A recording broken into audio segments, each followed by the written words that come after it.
My name is Jeremiah O'Driscoll. I'm a film editor. I'm here in London to cut a new adaptation of Roald Dahl's The Witches with Bob Zemeckis directing, starring Anne Hathaway and Octavia Spencer. We just finished shooting a few days ago, so now we're in post. Lots of animation in that one, so that's keeping me busy and out of trouble. I knew that I wanted to be working in film. I was an undergraduate at NYU in the early 80s. I thought I would be ending up, writing and directing my own small personal films that no one would want to watch. But one thing you do at NYU is you use equipment that has been used every day for 40 years. So if you want to edit a movie or, make your own short or whatever, you often have to fix the equipment. So after years of fixing equipment, I was living in a town where a movie was coming into town, and they said, well, you should put in your resume. You went to NYU, you should put it to good use. So I didn't have anything to put on the resume, but I wrote down that I knew how to repair a Moviola and a Steenbeck, two old-fashioned editing machines, because we would do that a lot. And whoever it was who was flipping through the resume saw that I could fix a Moviola in this remote location and had all the tools in a toolbox with me. So they put me in the cutting room, and that was a Stephen King movie. And one show would lead to another, so eventually I was hired to be an apprentice editor on Last of the Mohicans with Michael Mann, and the chance to work with Arthur Schmidt. It's a once-in-a-lifetime thing for the phone to ring and a producer say, I want you on the show, and Arthur Schmidt is cutting it. So I was like, I'll be there on the day, at the hour. So after that point, I stuck with Artie as much as I could for the next 10 years, worked my way up through the ranks of apprentice, assistant, and then Artie and I went on to The Birdcage with Mike Nichols. That was on the Avid. It was my first time on an Avid. In the film world, there was no way I would ever get to cut a scene on film, because once you would place an edit, you could see it forevermore, and it would be obvious that a beginner is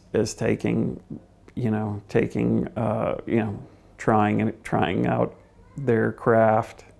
So the Avid opened up a lot more possibilities in that realm. Just to be able to construct shots that you don't have, because with time constraints and all that kind of stuff, you do have a lot of movies where they can't go shoot the plates you need or whatever.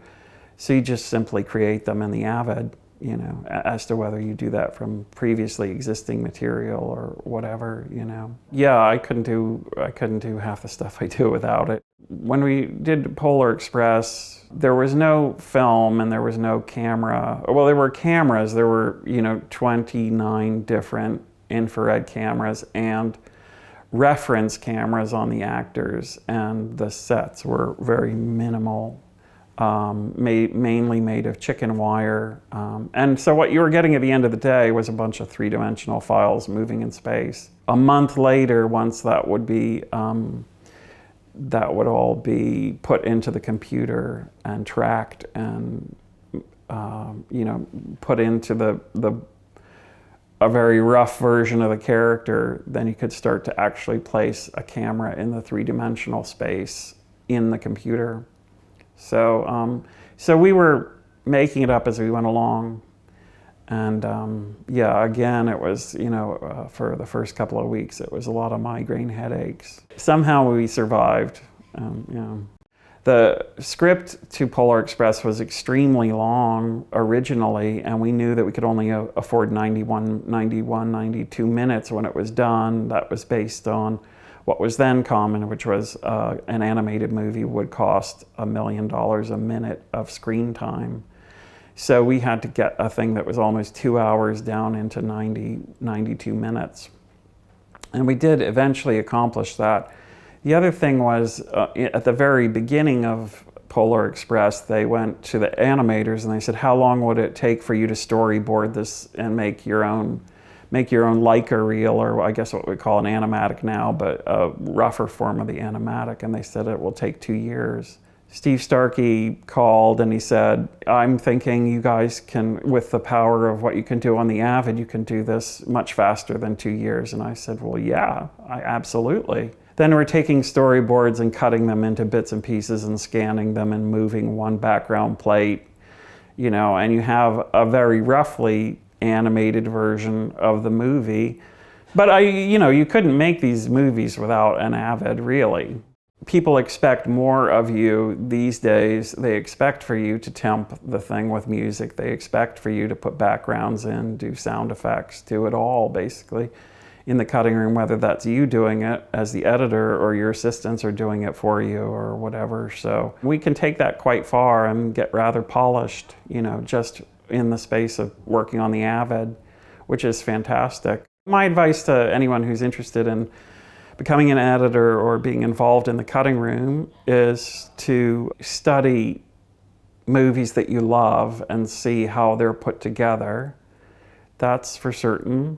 Pick it apart shot by shot, you know, and see the choices that were made.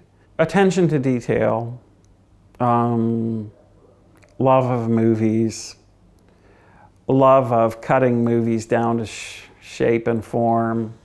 I think you'll want to play with the tools that are available to you, which now you can probably have on any iPad, I would think, or home computer.